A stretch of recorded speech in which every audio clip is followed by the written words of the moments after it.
Hello and welcome, heroes, to the Crit. Hello and welcome, heroes, to the Crit Academy. I am your host, Justin. I'm your co-host, Austin. I'm your co-host, Ian. We hope to inspire you with creative content that you can bring with you on your next adventure. We want to thank you guys for joining us today here at Crit Academy Studios, where everything's made up and your roles don't matter. Yep, that's right. That's right. Go ahead. Yeah, you. I think we threw each other off. Yeah. That's right. Rolls like a Drakewarden without his Drake. Ooh, that'd be bad. Then it's just a ranger, which everyone hates.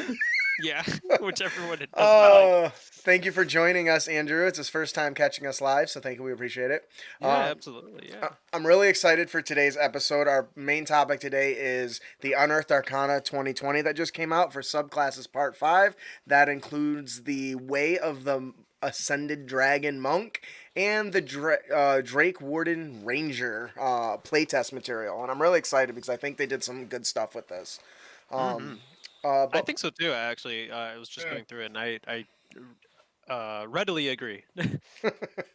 Some pretty cool stuff here. But before all that, we have our Let's Talk About Blink segment where we kind of hit on either some listener-submitted questions or some rolling, interesting news topics. And if you haven't heard, most people know that a live-action D&D movie is already in the works.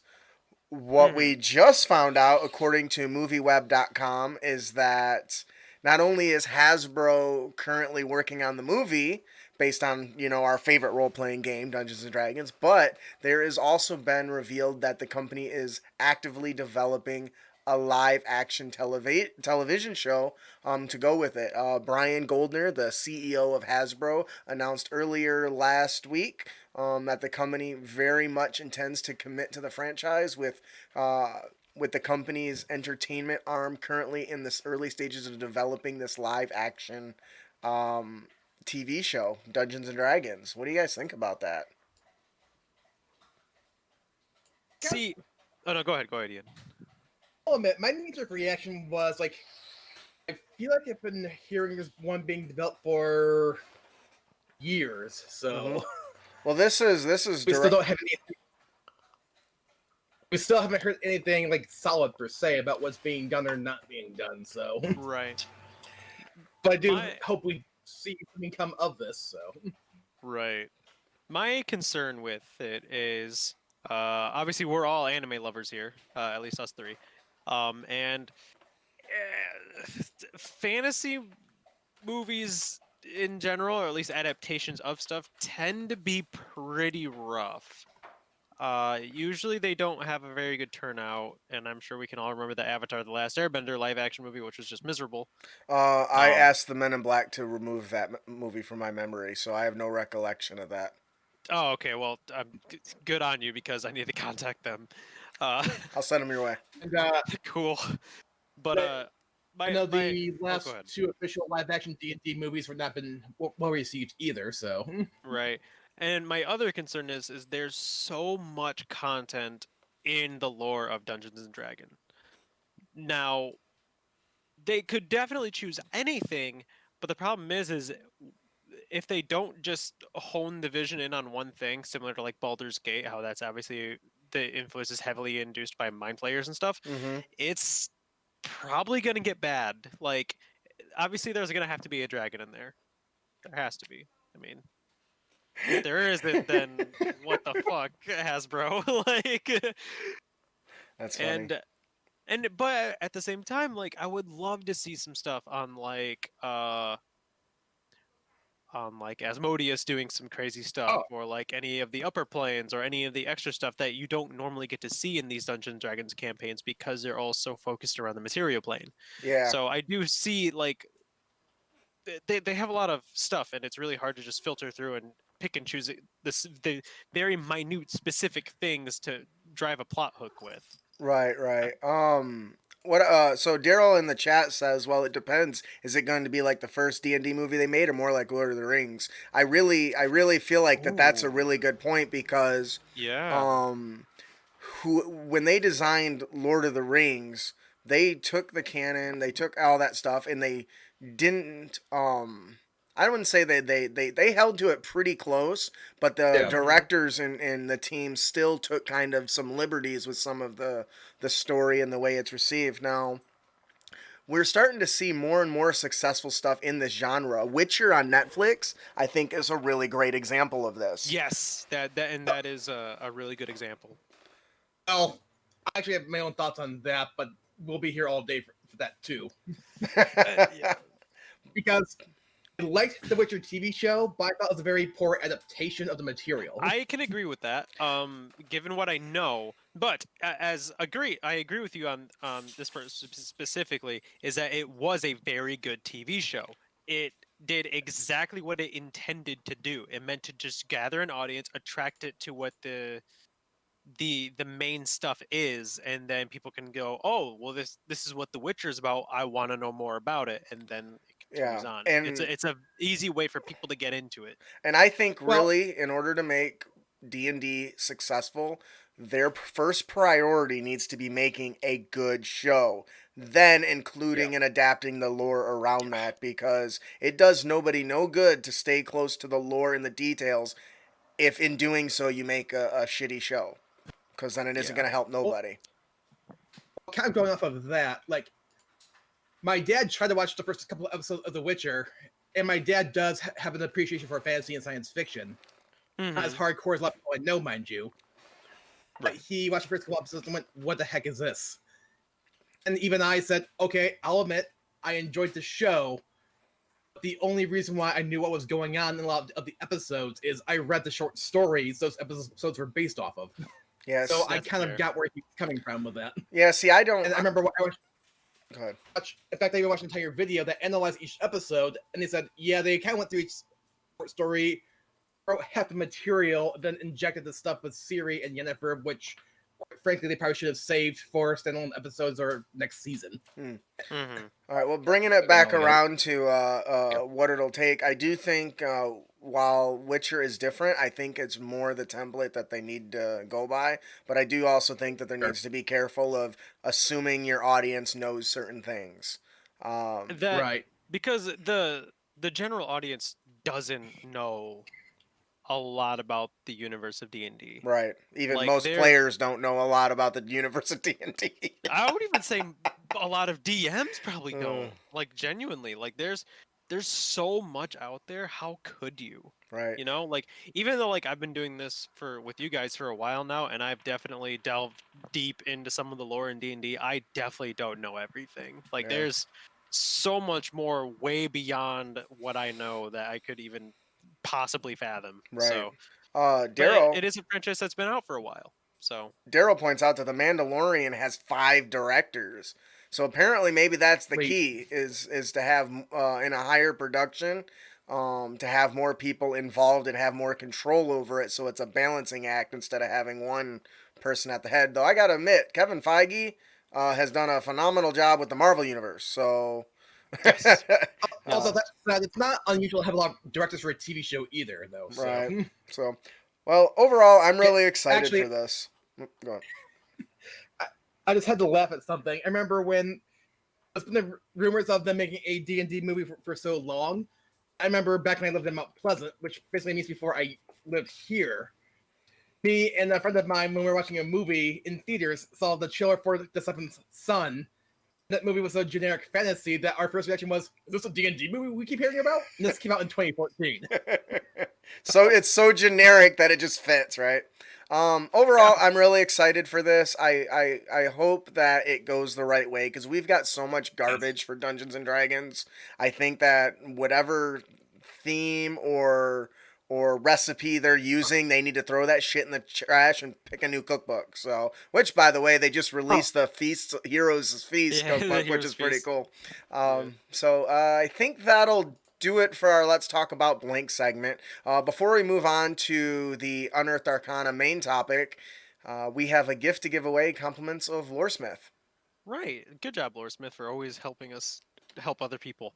Lore Smith gave us today to give you guys the modular dungeon tiles, specifically the Arcania set. Now, the Arcania digital set lets you make these dark, shadowy dungeon maps rich with the fumes of arcane secrets. On one wall, maybe we actually do get the great movie, and everyone's really excited about D&D again. On the other hand, again, Avatar: The Last Airbender did exist, so my hopes are low. Um, or Dragon Ball Evolution. Choose your poison. Like those are the uh, toss-ups for the two like worst adaptation movies of all time. Like they're miserable. Like, I know in Japan they had to market Dragon Ball Evolution as a parody, so. did they really? Well, Oh. they didn't at first, but it was so badly received on the first couple of days, they then had to change marketing midstream and go, it's a parody! That's hilarious. Yeah. Who's our winner today? CB Day 78. Congratulations, Woo! man. Congratulations. I didn't have any audio ready to go for that, so. If you, yeah, right. If you didn't win, have no fear. Head on over to critacademy.com/loresmith. You can get some free fat loots, digital terrain, some good stuff. Compliments of Loresmith. So. Now, for our main topic, we're discussing the Unearthed Arcana Subclasses Part 5, which contains the Way of the Ascendant Dragon Monk and the Drakewarden Ranger subclasses. So I'm really excited to talk about these.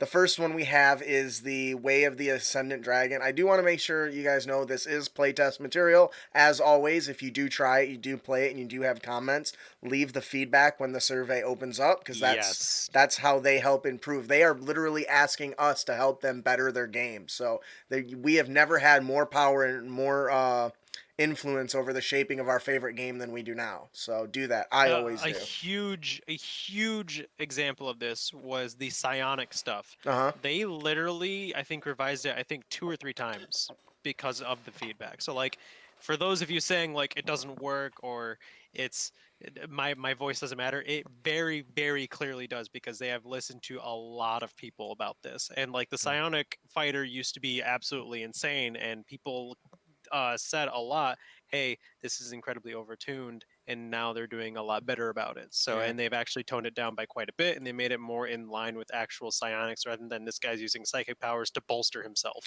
Yeah, and there might be more changes coming, because it is those classes are in the Tasha's Cauldron of Everything? yeah, that one. So anyways, back to what we're talking about now. So we have the Way of the Ascendant Dragon, which, monks who follow the Way of the Ascendant Dragon revere the power and grandeur of dragons. They alter their own ki to resonate with draconic might, channeling it to augment their prowess in battle, soaring through the air and boasting their allies. So I do like the sound of this. right off the bat, this sounds awesome.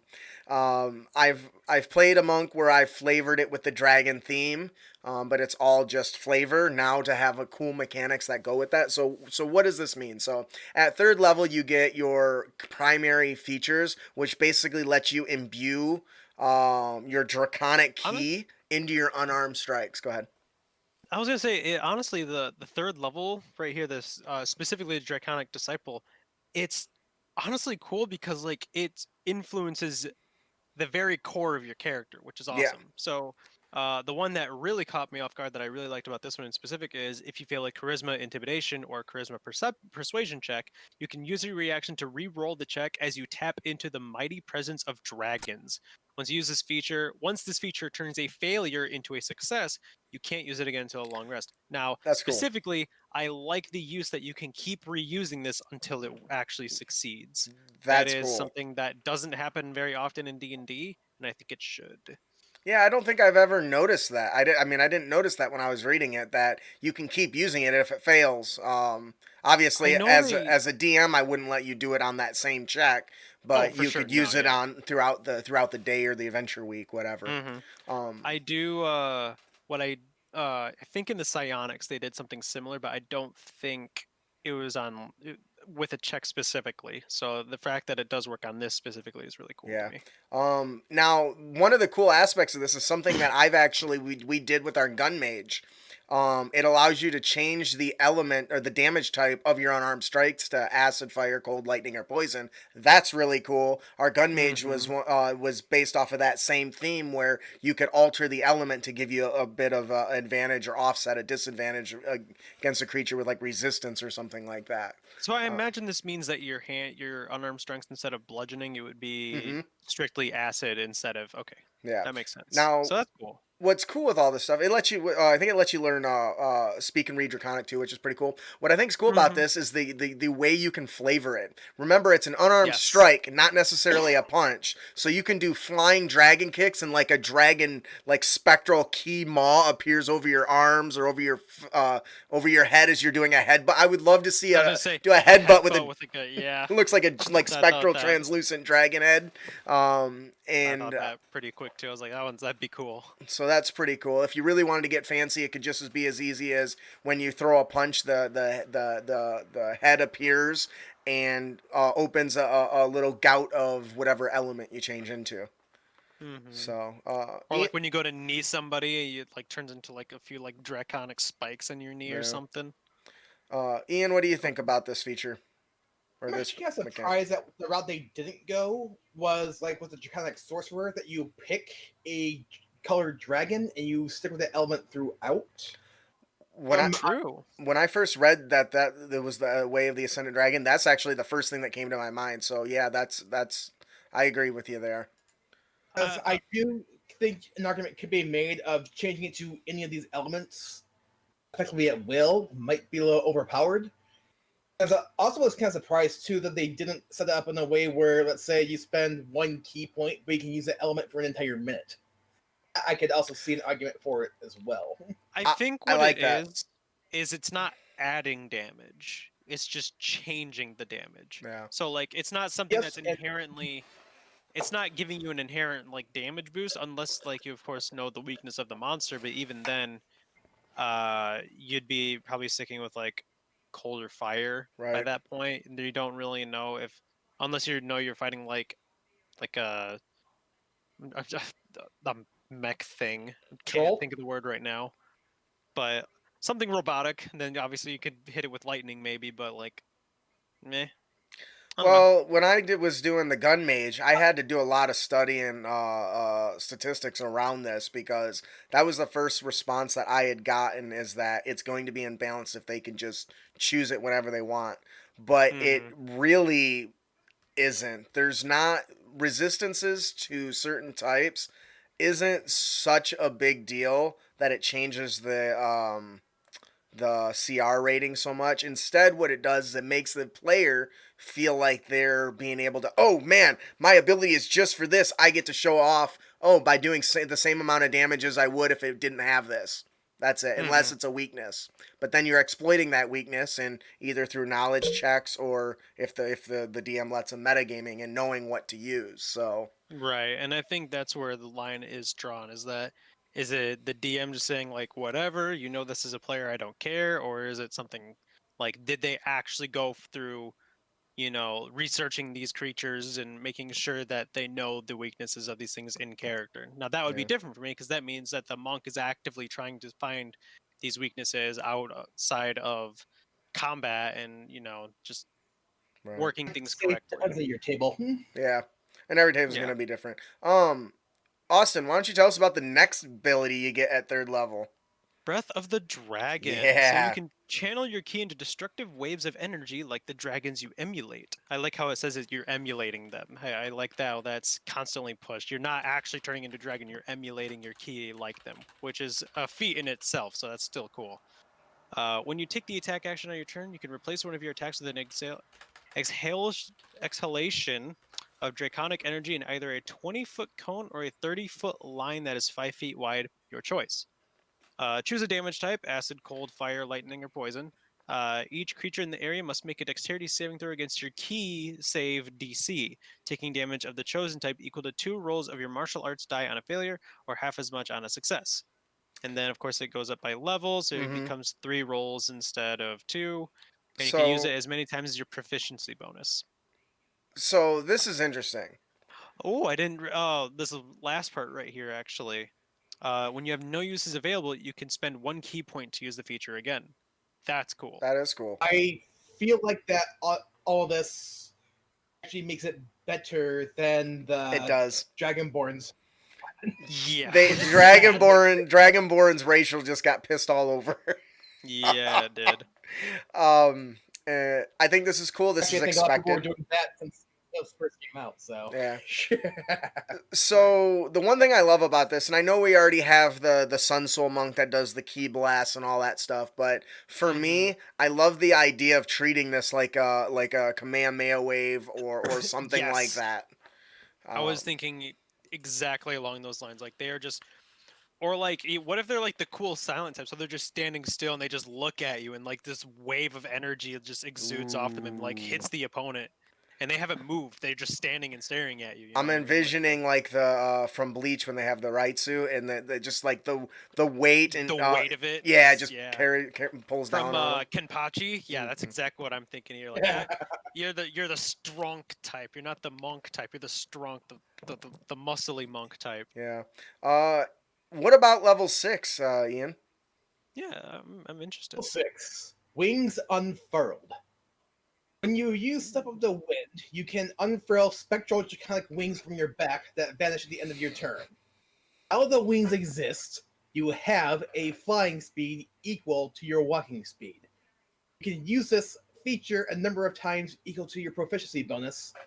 And you regain all uses when you finish a long rest. When you have no uses available, you can spend 1 additional key point when you activate Step of the Wind to use this feature again. I'm seeing a trend. When you run out of these features, you can exhaust your resource to use them Again. And I love, God, I'm so happy they're taking this direction because it's so needed. Yeah.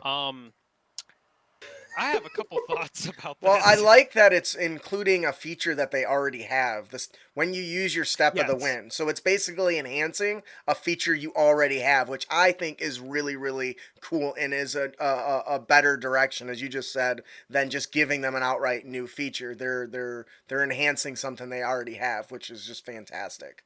That actually, before the show started and before Austin showed up, I remember I was saying half jokingly, I've been kicking around that idea in my head based on the 4E character of like Way of the Phoenix. And like the first features for the first few, I'm like, this is something really familiar of what was in my head. What I do like about it actually, and I agree with you on this one, is at first I thought this was stupid broken because you got this at level 6 and you could have a flying speed. Yeah. What I didn't realize was this was Step of the Wind. So you're already spending a key point, and then you have to spend an additional key point after you run out of the uses anyway. So you're really running through your key points by this point, and that's if you're not using them offensively by this point, right? So I mean, there is definitely a cost to this, and I think, and because it's only for the one turn that you're doing this, it's almost like you just get like a wing beat real quick, and you kind of like get to like a rush back kind of thing. I think it's fine. You ever played Castlevania Symphony of the Night? Yes. When you get the double jump and the cape turns into bat wings and flaps, that's kind of what I'm envisioning for this. Now, that's how I'm feeling about it. You mentioned it might be imbalanced. I think level 6 is an appropriate level for Fly because I think at 5th level, Wizards can cast Fly. I guess you're right. So I would say that's right around the level. Okay. I wouldn't say that it would be imbalanced, but it seems like once again, it still requires additional resources, and it's not something that they have indefinitely. What I do like about it a lot is that you could use this, I think, offensively as well. So like they could definitely use Step of the Wind and fly straight up into an enemy and like give them the old downer cut.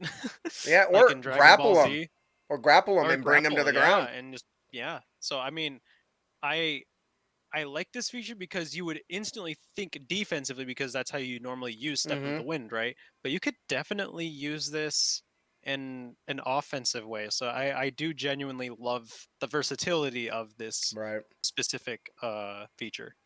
All right. At level 11, you get Aspect of the Worm, which basically Draconic Ki now radiates from you.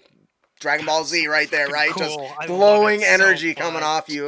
It's so good. It protects your allies from harm and punishes any who raise arms against them. As a bonus action, you can create an aura of draconic power that radiates 30 feet from you for 1 minute. You choose the damage type. Now, your allies gain... This is literally Reiatsu. Yeah. Literally.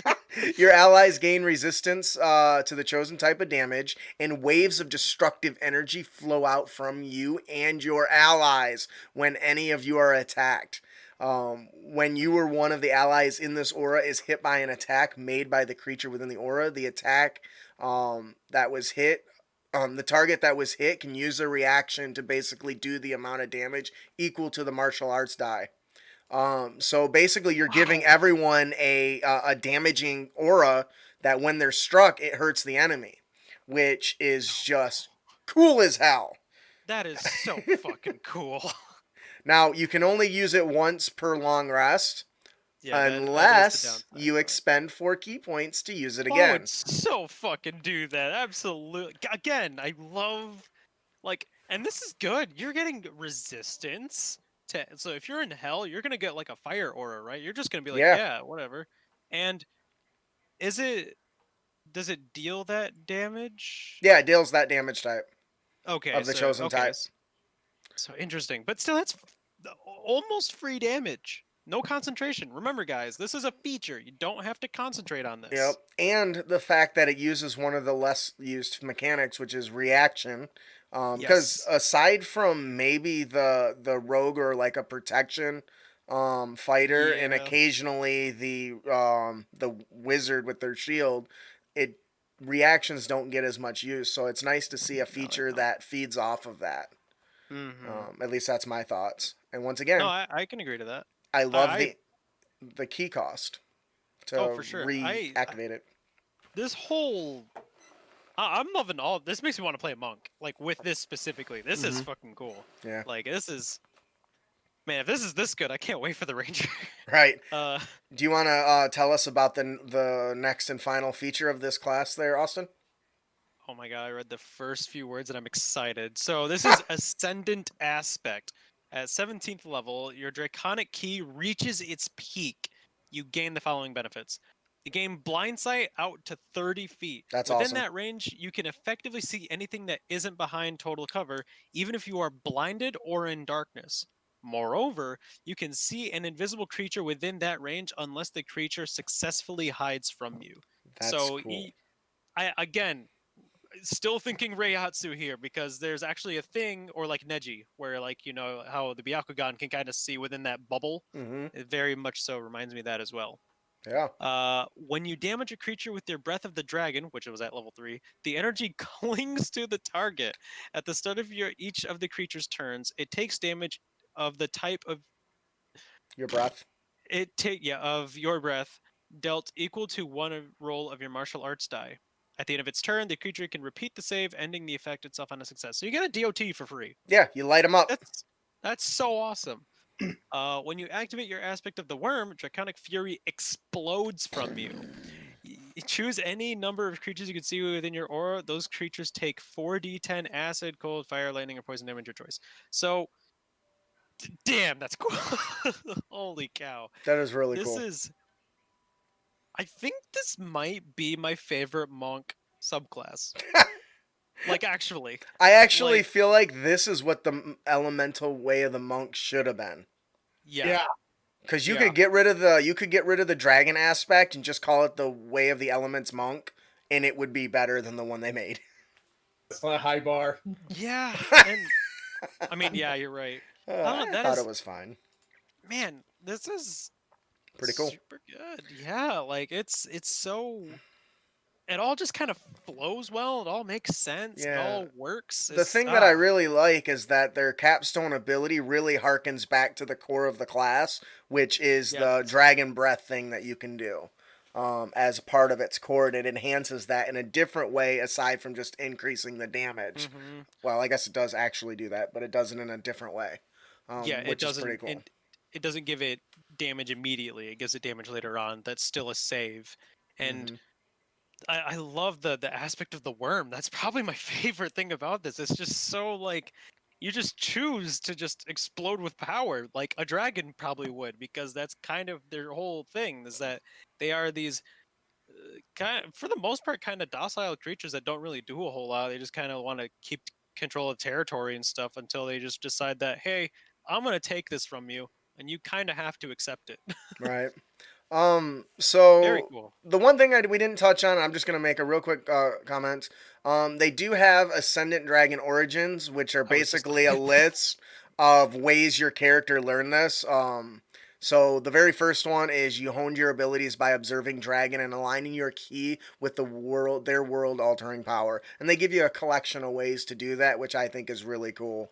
I don't want to get too much into that, but I like those little things. Anybody that picks up any of our subclasses that we make, we've always included those sorts of things that started showing up in Xanathars, where they give you little additional details about building your character. Yeah. Oh, I really like this one. After a dream that featured a 5-handed dragonborn, he awoke with altered key reflecting the breaths of dragons. That's really pretty cool. I like that. Ian, would you like to tell us about the Ranger archetype, the Drakewarden? Certainly. Dracowardens are rangers who use their magical connection with nature to form an endearing bond with a minor dragon, a drake. This bond allows the ranger to summon the drake to their side and to share in the awe-inspiring power wielded by dragons. Now, I had to immediately rush to publication our Wizard School of Binding because it was very similar to this, and I was just like, I need to get it out before this thing gets out because it's very similar. Of course, ours is a wizard instead of a ranger, but Right. so the very first feature you're going to get is the Draconic Gift, which allows you to bond to a drake of your choice. It also says. I'm sorry. Draconic Gift gives you the ability to speak, read, and write Draconic, and you learn the Thaumaturgy cantrip, which I love. I love those little magical effects, making your eyes glow and making smoke go and fire out of existence, little shit like that. But you also get your Drake Companion, which allows you to magically summon a Drake that's bound to you. Now, I think they handled a mechanic in here that everyone has been asking for the Beastmaster, which is the fact you can attack with it as a bonus action. That is really, really what everyone's been asking for. Now, on its own, if you don't take any actions, this thing takes the dodge action by default. Now, let's talk about the stat blocks of this thing. I noticed it didn't give you any challenge rating. I'm wondering if this is because some people assume that the lower challenge rating monsters are just not strong. But because these improve in like for instance, the stats increase with your proficiency bonus. So as you get stronger, so does the Drake. With the Draconic Essence feature. But that happens with the Beastmaster too. And honestly, I don't feel like this was any more powerful than the Beastmaster. But what is different is some of the additional features you get as you're going through this. But I do want to talk about the core of the Drake Companion. It does tell you can choose the color, the shape, all that sort of stuff. But it is a small creature. It can't fly right off the bat, but it does move really fast at 40 feet.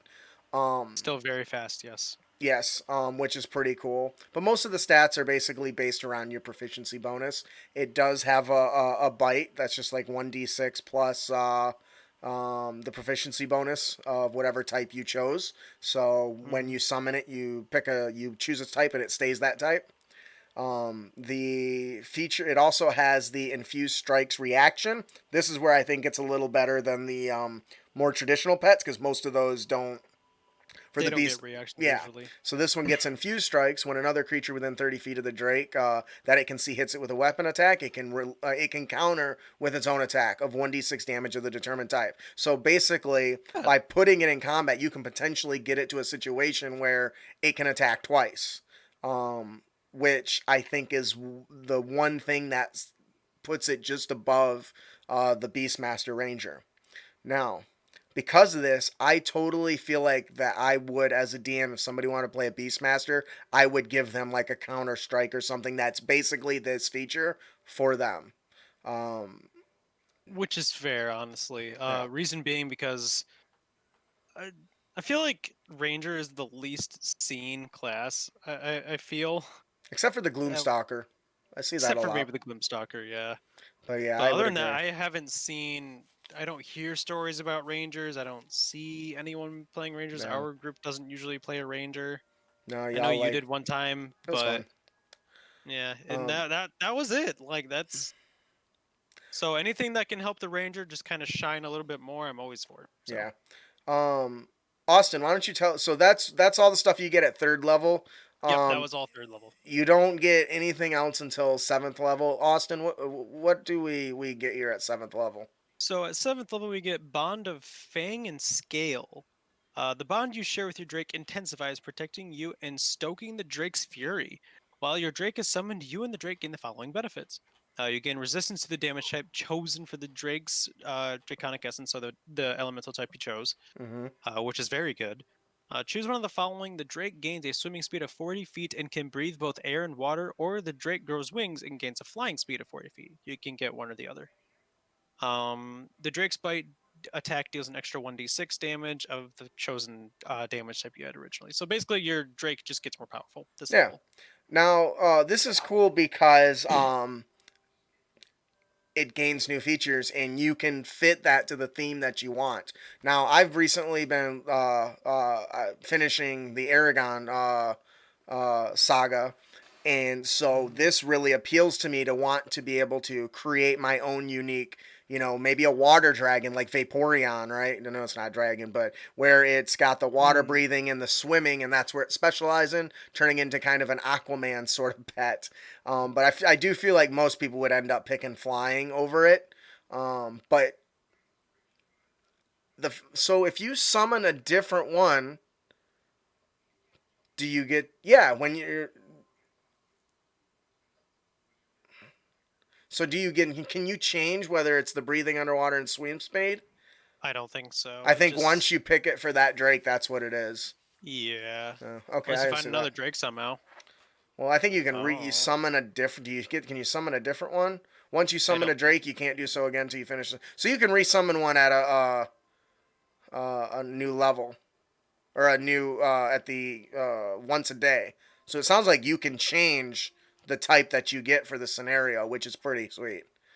So overall, you both of the so this core feature is only going to benefits for your pet. Aside from the resistance, but yeah, that's. Oh yeah, I guess gives you the resistance. Okay, so that makes sense. So this would be really cool if you're a Dragonborn, because you could start to stack different resistances. You could. And increase your defensive capability, I think. So Ian, so that's pretty straightforward. There's not a whole lot to go here. I think most of the core is going to come from the Ranger's core features, the extra attack, the spells, and all the different little features you get from there. It's definitely not like the monk or like any of the other like melee classes, honestly. Right. Ian, would you like to tell us about the 11th level feature, the Drake's Breath? Sure. At 11th level, you gain Drake's Breath. As an action, you can hit. Oh, you, huh? Not the Drake? Yeah, you. You can exhale a 30-foot cone of damaging breath, or cause your Drake to exhale it. There is, I guess. Choose acid, cold, fire, lightning, or poison damage. Each creature in the cone must make a dexterity saving throw against your spell save DC, taking 66 damage on a failed save, or half as much on the successful one. Increases to 8d6 on 15th level. Once you've used this feature, you can't do so again until you finish a long rest, unless you expend a spell slot of 3rd level or higher to use it again. I do like that. Again, they're really they're trying to make you, because they're features that you want to use, so why not let you use them? And I agree. And by consuming spell slots to regain it, you're basically this is the equivalent of almost like a fireball, right? So you're consuming a 3rd level slot to recharge it, right? It's a fireball that you can choose the element of. About to say, that's actually kind of my one complaint, though, because when you compare it to other 3rd level spells, and keep in mind, you're getting this at 11th, when most spellcasters get their 3rd levels at 5. That's true. Still less damage than damaging 3rd level spells. Right. Granted, I think it's about on par with half casters get 3rd level spells, maybe a little bit further ahead, but still. Yeah. And I mean, it's a 30-foot cone. That's still a lot of range. You can cover a whole room with it pretty easily. And the fact that you can cast it from yourself or your Drake is pretty cool, because you can pin yourself or the monster. You can flank the monster or monsters, and because you and your Drake are probably resistant and or immune to the effect, you don't even got to worry about like hitting each other. Yeah. I And think the other thing that's going for it too is the choose your element feature, which we Mhm. kind of saw with the monk earlier. So, Mhm. well, I suppose at some points to it. Which Yeah. allows you to target weaknesses, right? Which is double damage. yeah. So very cool, very straightforward. I love this next one. This is actually something that I cut out of my School of Binding, and I kind of wish I had added it back. Your bond with your Drake reaches a pinnacle of power. Your Drake is summoned, the Drake gains the following benefits. It's a large size instead of small. Which means you can write it. Yes, that's huge. Well, it's large. It's large. The Drake's bite deals more damage, and it's of the elemental type chosen, so that's pretty cool. And when either you or your Drake takes damage while you're within 30 feet of each other, you can use your reaction to give yourself or the Drake resistance to that instance of damage. So, while you gain a specific aspect from your Bond of the Fang and Scale, you can now gain resistances on the fly to whatever any of the elements that your Drake is using, which I think is pretty cool. That is really, really cool. How do you guys think that looks? Actually, I don't think it has to matter what element or anything it is, because it says right here you can use your reaction to give yourself or the Drake resistance to that instance of damage. So it could be piercing, and you can just Oh, yeah, you're right. so you can keep the one element, and then you like say you chose resistance to cold damage, and someone tries to hit you with force damage or psychic damage, you can just nope. That is cool. You are right on. As That's yeah. Yeah, as it's written now, I can see that changing probably. I'm gonna be probably honest. yeah. But that's pretty cool. Because I was assuming, because you want to assume that it would be any of the dragon damage types, right? You know, the Yeah. acid, cold, fire, lightning, or poison. But no, it doesn't say that at all. I totally can see this being flavored as, since you're using your reaction as either you growing like scales for an instant, or maybe your dragon's wings like wrapping around you to protect you, or something like that. I'm really trying to figure out how I would see this mechanic working from like a flavor aspect. I would think like for me personally, because I've grown up on watching Naruto, like I would just assume like there's like a cloak of energy that just kind of like Mm, handles it, okay. and it maybe, but even then that would look too all It's a cop out. resistancy. Yeah. I don't So I know. don't know. I don't know. It's weird. Maybe dragon scales. You're probably right. Yeah, I Or think dragon scales like growing for an instant or something, maybe. yeah. Mm. Either way, overall, what do you guys think of these two classes? Again, that monk class might be my new favorite monk class. That one was pretty awesome. I love the flavor. I love what it can do. I like the skill set that it offers in terms of like how it can Hmm. help you with like some charisma checks and stuff. Like everything about it was just amazing. Yeah, I agree. What about you, Ian? I like them both. And I think most players in general, the more dragon classes, if you will, that you give them, they just tend to eat it up. Like a Especially since dragon? this game is Definitely, about Dungeons and Dragons. I see what you So did there. I definitely can see some tweaking being done here on Mhm. Watsy's part, but by and large, I do think we have some competent entries here overall. Yeah. I think these ones will probably go pretty unchanged for the most part. I think these don't seem too crazy or over the board like that one Psionic Warrior one that was fucking bonkers, Yeah. where it just had like infinite resource to do this whole modding its armor or its weapon thing with its psychic powers. That one was a little crazy. But this is like there's very clear instances of resource usage. There is ways to get it back with different resources, much like the sorcerer, I guess. But Yes. everyone's kind of vouching for this anyway. Everyone seems pretty okay with it because it's something that you want to keep using these features. These Hmm. features are cool. So And that's one of the things, like, the biggest complaint for, like, the Ranger Beastmaster has been consuming your own attack for your pet. Well, this gives them exactly what you want. So I can totally see if this becomes a normal thing, I can see dungeon masters homebrewing the Beastmaster to do the same thing if they don't I agree. already. Yeah, honestly. So overall, I'm really happy with And this. Go ahead. to be fair, Odyssey has released Unearthed Arcana to modify the Beastmaster anyway too. So Mhm. Makes if sense. you're gonna go that route, Yeah. All I right. really do enjoy. Again, I just enjoy both of these. These like they don't seem overtuned at all. Like I mean, the one where you get to resist any type of damage as a reaction of that damage type, that's at 15th level. And it's just Most for that instance. It's not till the end of the Yeah. turn. So, it's that maybe it's not so bad. no.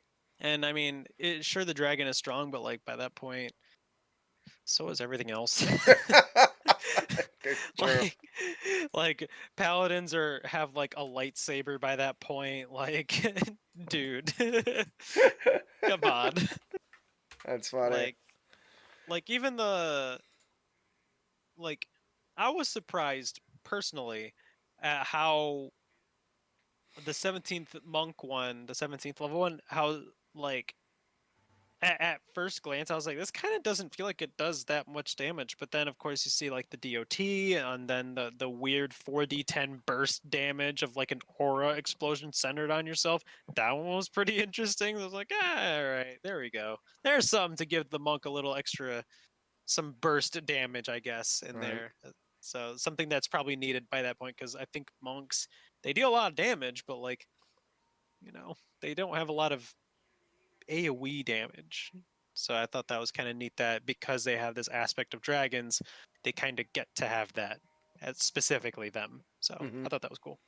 All right, I think that'll do it for our main topic today: the Unearthed Arcana subclasses, the Drakewarden, and the Way of the Ascendant Dragon. Before we move on to our Unearthed tips and tricks, where we bring you new and reusable material for you to bring with you on your next adventure, we have another gift to give away. I think. Wait, we moved that, didn't we? No. I lied. We did. I forgot we moved that. Going So straight in. yeah. So for our character concept, Ian, would you like to tell us about our character concept? our character concept today is the Beguiler. Now you see me, not for long. I have learned to survive in this treacherous world by remaining unnoticed, staying out of sight and out of mind. Your tactics focus on clouding and confusing the minds of your foes, which, through misdirection, magic, or both. Choosing an array of methods to move around unseen and bedeviling your foes is the best path of a Beguiler. Skills such as deceptive lies, misdirection, mastering a disguise kit, or utilizing spells such as major illusion, fog, charms person, and other such features that make your foes vulnerable to the attack of your allies. The key to your success is to escape notice with an arsenal of techniques. I can definitely see how disguise self can fit in this one too. Mm-hmm. Yes. You can be sly and sneaky, or create context illusions to hide you and your allies during day or night. Subtlety is critical, and your secrecy can save your life. Again, sometimes a forthright attack is just the right tool for the job. Now, I'm going to lie. The whole thing of remaining unnoticed, I'm like, that seems like me in life in general. Right. Not me in D&D, but in life, absolutely. I really enjoy this character. I enjoy this character concept, and side note, I remember just one time where I once was sitting in the same room that my mom walked into, and she didn't know I was there for 15 minutes until I started talking. That's kind of what came to mind when I read that first sentence. She still loves you. I really like this character concept because this is something you traditionally think is the job of the rogue. But it doesn't have to be. Any sort of character can have this sort of I'm best when people know I'm not there sort of idea, and using different forms of illusion magic, disguise self, charming people to like if somebody actually spots you and wasting a charm person just to say, I am not here. I am not the gnome you are looking for or whatever. Really starts to come into a situation where all these things you do are designed to make your allies succeed better.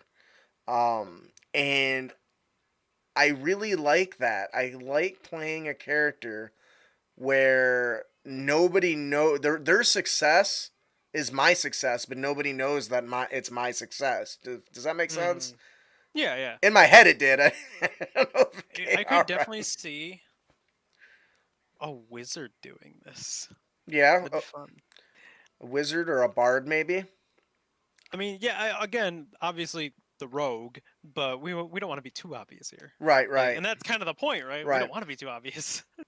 Because that's uh, Actually, this movie, the game, the gamers, the second movie where they were trying to distract a paladin so they could torture an NPC, him being a level good, and all that, and the bard kept on going, "Hey, those guys were funny. I think one went over there."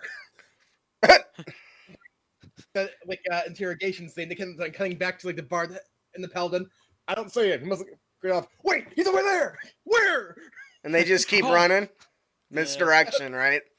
And I think I could. Oh, sorry. Go ahead. No, go ahead. I was gonna say, I think you could probably maybe do this with a warlock, depending on what you take on your invocations and stuff. Well, I think you can get disguise self, or is it alter self, as an Oh, at I think will it- as a warlock invocation. Yeah. So you could definitely do that. Well, and of course, minor illusion's a cantrip. So, Right, and minor illusion does a lot of the work for you, honestly. but once again, this comes down to how you roleplay as well. Because let's say I'm playing the beguiler, and our group decides that they need to go. They're called to speak with this noble, and there's 4 of us, but only 3 show up because I've disguised myself as a guard. So now I'm using magic as a hidden guard, a plant inside the room to charm or alter somebody else's perceptions on what's going on without them noticing. Because if I'm standing right in front of the person I'm trying to trick, it's going to be much more obvious than if you're dressed as a servant person and serving off to the side and wiggling your finger to help enhance. This could be as simple as using guidance, right? Guidance is a cleric ability. If you're playing a beguiler cleric where you're pretending to be this servant person, and every time they're making checks, you're trying to bless them with your deity using the guidance cantrip. You That's can't pretty good, you actually. can't get away with that while you're talking right to the person because they're gonna know you're doing it. So this can really go a lot of different ways aside from the more traditional roguish style play. I mean, this definitely has like a lot of setup to it. Like Oh, yeah. you yourself as like the player are gonna have to set up a lot of these situations. You're gonna have to take these extra steps that your other players probably aren't going to be thinking about. Right. But that's kind of the point. You're the guy who does these kinds of things. So And if nobody that is your kind knows. of role, yeah, and no one's supposed to know. Right. So that is the idea. So I like that. All Like, right. I like the idea of dressing up as a guard in like a mansion or something, like an armored guard who's just like standing still. You might not be proficient in heavy armor. Don't need to be. You just look like them, Yeah. and that's more than enough And protection. then somebody says, "Where's Jugan? Charm person. I am Jugan. Oh, good to see you, Jugan. How's the daughter? You know." Yeah, I am Jugan. Oh, sorry. You must. Did you get dropped down a few inches? It's the boots. Ah, of course, of course. It's always the boots. Got new ones. Yeah. Delivery with the usual guy. He's sick today. I'm filling in. Oh, okay. Yeah. I think that'll do it for our character concept, the Beguiler. Is that what we did in Avernus? Yes. We just kind of we just walked through like, oh, sorry, we work here. It's like, oh. That's nice. exactly what you guys did, and that's part of the reason this is in here. That's part of why that's in here, because you guys took on that role temporarily. But having a character that's all about that is awesome. Yes, absolutely. Our monster variant today is the Fist of the Dragon. I wonder where I got this idea. These powerful warriors embody and revere dragons for their might and grandeur. They channel their inner key energy to resonate like a thrumming power of formidable dragons. Their inner strength exploding outwards through their fists, feet, and maw like the trembling roar of a dragon. So, in order to build the Fist of the Dragon, you're going to start with the stat block of the Stone Giant. So, we're going big or going home here. We are gonna change their size from huge to medium. They're gonna lose their dark vision. They're gonna lose the stone camouflage. They're gonna lose their rock, and they're gonna lose their great club. So basically, they lost everything that made them a stone giant. Uh, Literally everything. You're going to give them a new skill. You're going to give them insight at a +4. You're going to give them Step of the Wind. The Fist of the Dragon can take the disengage and dash action as a bonus action and double its jump distance. You're going to give it the Draconic Fist, which lets it change its unarmed strike damage to acid, cold, fire, lightning, or poison. Just like our character concept today, right? The unarmed strike does +9 to hit with a 5-foot reach that deals 3d8 +6 bludgeoning damage, unless you, of course, change the element, right? So now you're really those you're gonna catch those tieflings off guard when you punch them in the gut and it goes from a flaming fist to an ice cold chilly blast. We're gonna give them the breath of the dragon now. The reason I didn't call this Dragon's Breath because it is different than Dragon's Breath. The Fist of the Dragon channels its ki into a destructive wave of energy through its hands, feet, or maw. When it makes an unarmed attack, it can replace one of its attacks with a release of this draconic energy in a 20-foot cone or a 30-foot line by 5 feet. The Fist of the Dragon chooses the damage type during this time. Acid, cold, fire, lightning, poison, whatever. And each creature in the area makes a DC 16 dex save or takes 22 damage of the chosen type, or half as much on a successful save. So basically, in the middle, I think they have multi attack, right? They have multi strike. So during one of these strikes, you can alter it into, you basically punch somebody and then release a gout of energy through them. Which I just found it sounded just too awesome to not do. Absolutely. Instead of it being like a traditional cone effect, you do like a roundhouse that releases an entire shockwave from your foot and out into the enemy and the people behind him. What do you guys think? I'm loving it, dude. Indeed. I am so again. I'm so about this subclass. I'm gonna play when it comes out. Actually, it looks so good. Yeah. Oh man, it certainly inspired this monster, and it's so much. It's just so much fun because I love the idea. You know, we got the bone. The reason I use the stone giant because its natural attack is so strong. Just the huge punch just makes sense. I mean, you're basically. I did the Ant-Man thing. I took a big giant guy and shrunk him down a little bit. Yeah. But he kept the same amount of oomph behind it.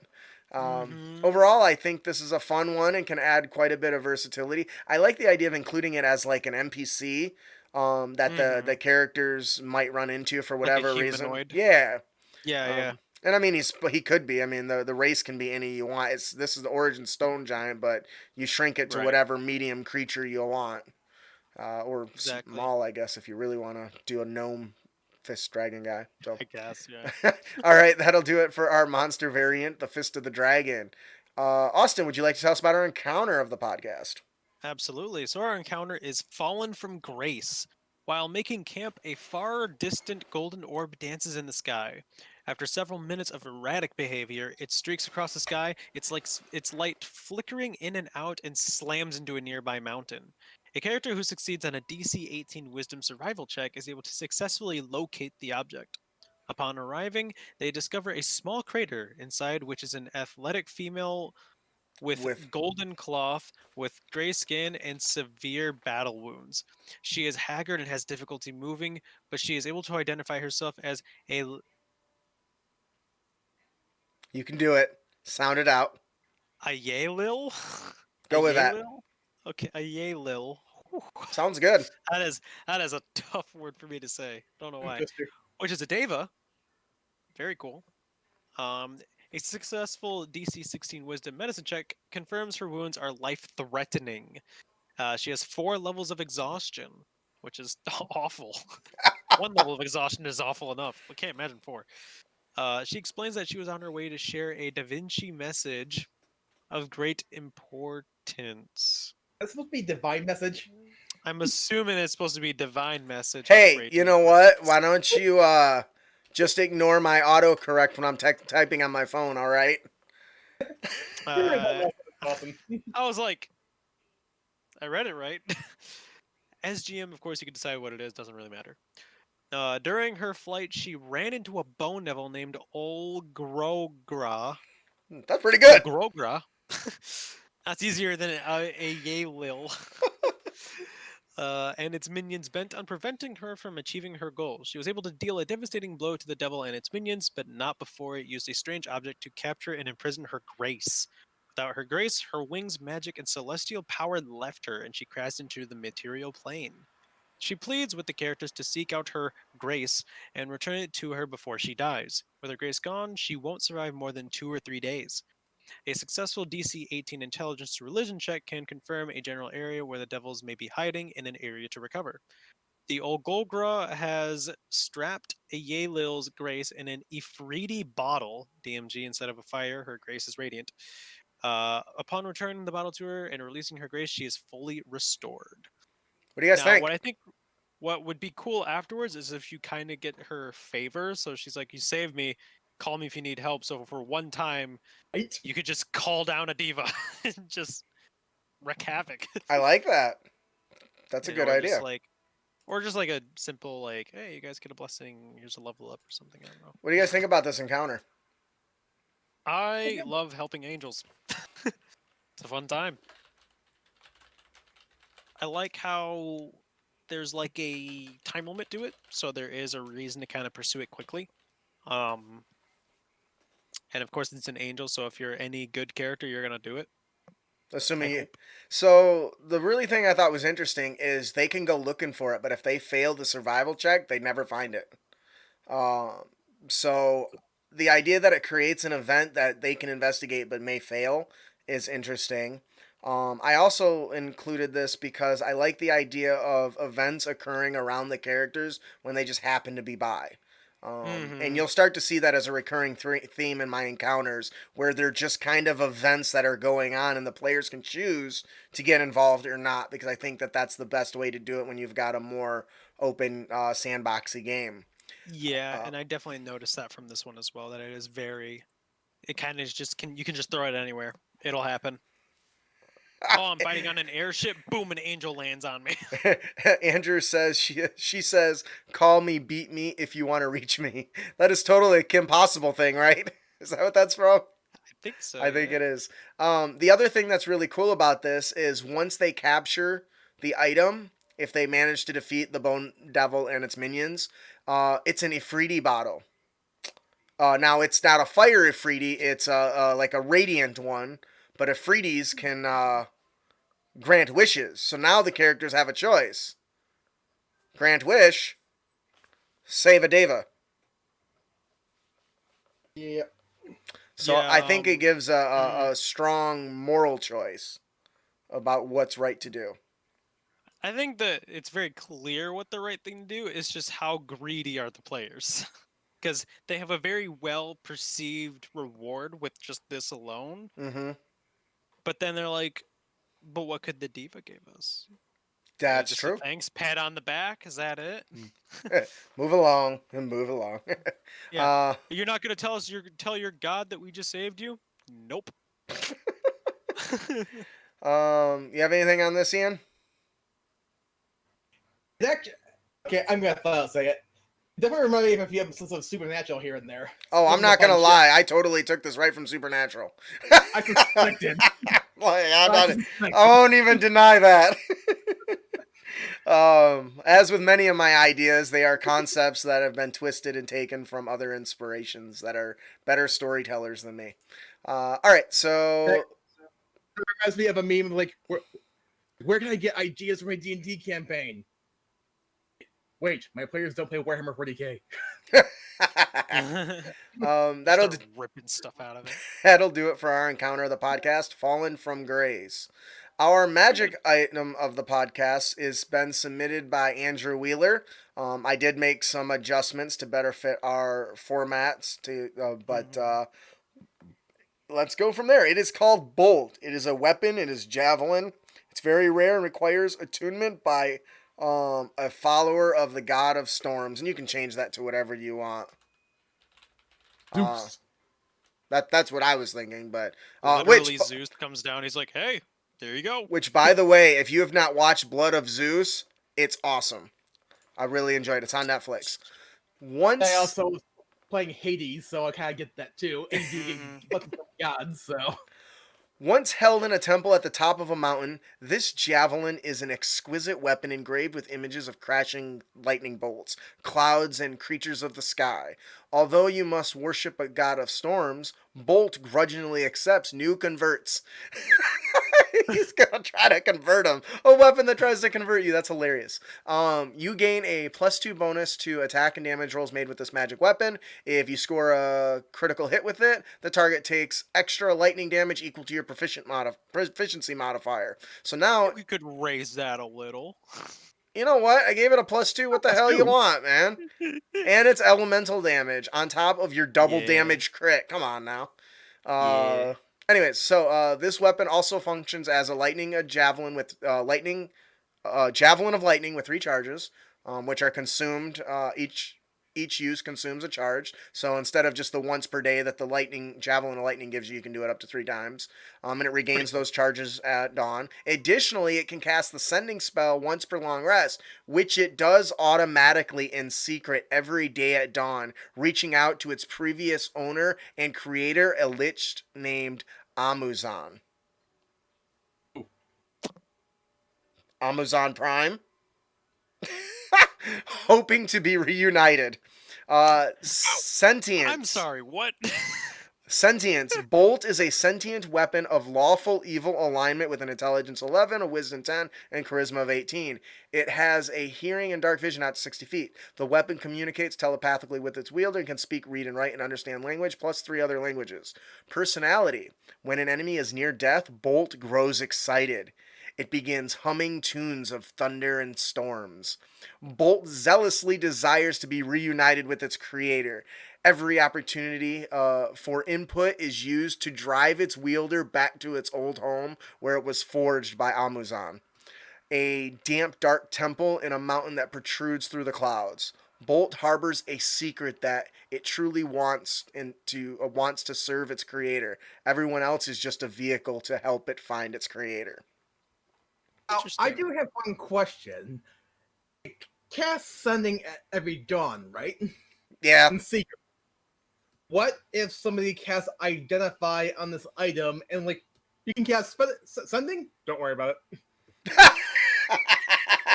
That would be an interesting conversation between its caster and the weapon, now wouldn't it be? It would be. There'd be a couple deception checks going on in there. Maybe he doesn't hide it. He's like, yep, I got to use it to maintain my power or some bullshit. Who knows? What do you guys think? That's how I speak to my god. It brings me closer to the god of storms, Zeus. That's how I communicate with my creator. I love it because inevitably it's going to create an end of campaign boss fight. It's a lich. Yeah. Motherfucker's gonna hurt you. He's gonna want his spear back. What if it turns out the lich doesn't want it back? It's got like some terrible annoying flaw and he just like got rid of it because it was God. annoying. He took one of its Excalibur lightning from charges Soul and threw it. Just ripped it Not out of you. the Excalibur from Soul Eater, who turns out anybody can pull it from the stone and wield it, but he's just so annoying that most people just shove it back into the stone. I don't have very many sentient weapons on the show, but I like putting this one together. He gave me some kind of outlines for it, so I restructured it. But I was really happy with this. Sure. I think it's fun. It's not something that's blatantly overpowered, and as you said, Austin, it leads to a potential a huge encounter. Yeah, That's engraved into a magic item. So which is good. the real question is how. What's the person gonna do to try to keep it from getting back into the hands of its owner? Never go to it. Waste a spell slot casting silence on it every day, so it can't talk. Well, I guess it can't. Well, I It's mean, like- telepath, I guess. I was gonna say it's a sending spell, so like, is it really? What if the lich is just like, okay, cool, you're over there. I'm staying up here. The lich's mailbox is full. It just doesn't want it no more.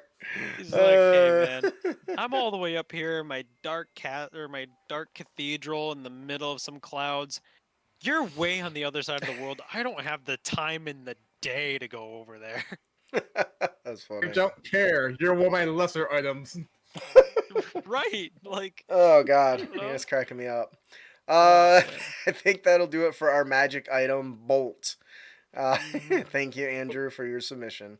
That was pretty good. Uh, Ian, would you like to tell us about our Dungeon Master tip? Our DM tip of the day is party backgrounds. During the start of a new campaign, work with your players to help fit their characters into the story you're building. Give them some parameters to work with. The simplest of these is a location. You may indicate that you want them to tie their character to the fortified city of Greenwall. You may want them to have been part of the city for some time. Did they grow up there? If so, what was that like? Did they come from a far away land? And if so, why did they leave? Next time you want to ask each of your players to establish a relationship with each other. These relationships can take any form the players desire. In any case, this can help the campaign start off with the players getting much more engaged in the setting that they would be if they just arrived in the town. This also helps you as a DM flesh out the city and identify what is important to the players and their characters. What do you guys think? I kind of flashback to when I read this that there was one campaign that I played in, and the DM set it up where you must establish ties with at least one other character, Mm-hmm. and one of them was myself and one other player character ended up breaking ourselves out of prison. so, That's cool. All What right. about you, Austin? I like this, and it really does just kind of remind me of um, like you kind of do it in a kind of like an almost impulsive style way, where we're just like, all right, you, how do you know this guy? And you're just like, where are we? Well, you're in Baldur's Gate, so good luck. Think of something. I'm like, oh, well, I work as the guard, and I know him because he walked in, and I had to check on him because I'm a guard there. And it's like, oh, so that's how you guys know each other? It's like, yeah, I guess we know each other by name. That's it. So yeah, so what you're saying is by giving this out in advance and giving the players time to really here's exactly the stipulations of what I need. Hmm. Create your characters around this. Do you guys feel like that doesn't take away from the agency of the players? I don't think so. I do I think it mean, helped. because here's the thing: they're gonna want to create something within those parameters anyway, because that's what the Mm-hmm. campaign is centered around. Right. So you're kind of just giving them like a guideline or like a checklist to kind of just be like, hey, just do this, and it'll be easy. And it's like, oh, okay, yeah, that's Yeah. fine. This is a pretty And even straightforward one. Actually, ran out of Session Zero last week, and in hindsight, I kept on thinking a long list of, oh, I forgot to talk about that with the players, especially since some of them were new, and one of them was, what's your character's background?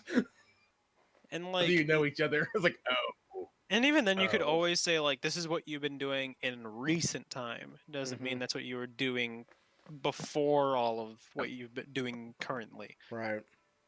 I could have I easily like just that. reflected that I wasn't born in Baldur's Gate. I was born in uh, the word Waterdeep, and I only recently went to Baldur's Gate and worked as a guard. Mm-hmm.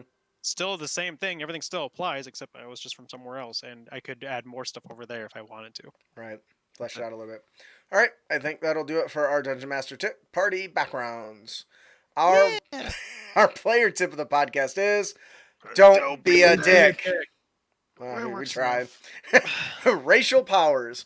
Although your ability score bonuses have a huge impact on optimization, sometimes this can kind of create horse blinders to the other features that could optimally match your class or playstyle. So, for example, an Eladrin fighter who can use phase step to teleport into and in out of combat, it will play completely different than a Cobalt fighter who will cower pathetically to get close to an enemy to distract them so their rogue ally can sneak attack them and then they can follow up with an attack with advantage because of pack tactics.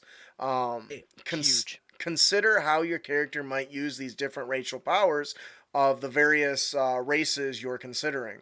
The feature may outweigh some of the stat bonuses for a variety of reasons.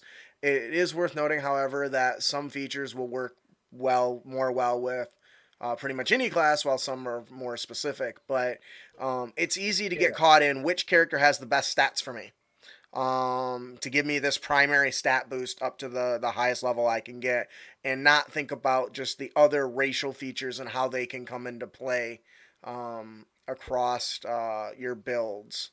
What do you guys think? Yeah. Yeah, you generally speaking, do you want to take your stats into account? But you're right. You definitely don't want to discount racial abilities too, because there are definitely some racial options out there, especially in some of the other supplements outside of the PHP that are so good. It's like, if players pick this more often, this might screw over some DMs. Like, look at how many things the Furbolg could do, for example. The A lot. The big thing that came to my Self invisibility. the big thing that came to my mind was I've never seen a wizard orc, but orcish resilience is ideal for somebody who can hit 0 really easy. Mm-hmm. Yeah. So Another thing is like the see, it's crazy too because like I think like the Protector Azamar just being able to just turn on flight at will for an entire combat encounter and gaining extra damage with whatever you're doing is absurd. Like actually, like I chose the Scourge Azamar, but I think the Scourge Azamar might be one of like the worst out of all the 3 sub races and in that one because like you're damaging yourself. You don't want to do that, of course, but like it's I don't know, man. There's some crazy stuff out there. yeah, Like yeah, I and mean charisma bonuses and stuff is great, but like the active abilities and like some of the, like the resistances you can get on some of these things is like it's pretty good. in lending them to your combat style, like in the example with the Eladrin fighter, just starting off combats with that, because I think that recharges on a short rest, if I'm not mistaken. Maybe it's a I'll check on I don't that. remember. But starting off a combat where you just teleport behind somebody and start attacking, that's going to give you completely different flavor than if you just picked a orc who has to run in thumpy to catch somebody to strike them. Um, Ideally, if you're running a Eladrin fighter with like a greatsword, the Eladrin doesn't get a strength boost stat. So from that perspective, it's not as optimal. You know what I mean? It is actually a short rest. You can get it back on a short rest. That is so Yeah. crazy. So That's really good. and What's that? What's that new fighter archetype? the Rune Knight. These are shadows. I don't remember. Oh, the I know what one he's talking about, but I don't remember what it's Knight? called. No, the one from Wild Mount. Yeah, the Echo Yeah, Knight. Echo Knight. Good night. Eladrin Echo Knight. That'd be so That was cool. pretty awesome. It's a lot of teleporting That'd around. be Huh? really cool, actually. Um, That'd be so dope. That'd be man. I might. there Those are are gonna be some options. awesome ideas, honestly. Like, jeez. Well, this is, and actually, I mentioned this before. This is why I want to go to more of a short term encounter, like instead of in big giant campaigns, to like smaller ones. But I really wanted to do Ascendant Avernus. Yeah. So, anyways, I think that'll do it for our player tip of the podcast. Don't be a dick. Yeah. Don't even try. Fair enough. Yeah, that's fair. Master those racial powers. Before we close out today, we have another gift to give away. Compliments of Jeff Stevens. Woo. A masked menace terrifies the region. Adventurers stumble into her schemes. The kidnapping of a famous performer known as Devon Artis. Their mission is to deliver a ransom and collect Devon. And today, the winner of this adventure is Zach Aheus. Woo! Congratulations, Zach Aheus. If you enjoy the adventure, please leave Jeff Stevens a review. If you didn't win, have no fear. Head on over to critacademy.com/Jeff Stevens and get more fat loots. Compliments of Jeff. Jeff Stevens Games. I almost wore his short today. I changed to my own shirt. But, which reminds me, we have apparel now, and we got lots of great compliments on Game Masters Do It on the Table, and I'm the GM. I can fix stupid, but it's going to hurt. And they all have some really nice art on them. So check those out over at critacademy.com. please join us on our next episode. We'll be discussing the superhero genre in 5th edition. I posted a question to all of the people in the social media world, and some people thought this was a terrible idea. I strongly disagree with it. Not only have I found some decent starting jumping off points, but I think I'm onto something really, really cool. So I've been working with the patrons to really flesh this out, and we'll see how it goes. We're going to be discussing superheroes next week, so make sure to join us. I feel like the best default option would be to go to Tulok the Barbarian's channel and just reflavor a crap ton of things. So yeah, and I had considered that, but I think we can do better. And so we'll go from there. If you enjoyed the show and you want to support us, head on over to critacademy.com, follow us on social media, and leave us a review. If you'd like to join us live, you can find us on Facebook, Twitch, YouTube. We go live every Sunday at 7 p.m. Eastern or GMT 4. So consider checking us out. Yeah. I am your host, Justin. Sorry. I'm your co-host, Austin. I'm your co-host, Ian. Thanks for listening. Keep your blades sharp and spells prepared, heroes. Thank you all for joining us today. You guys have a good one. I love you.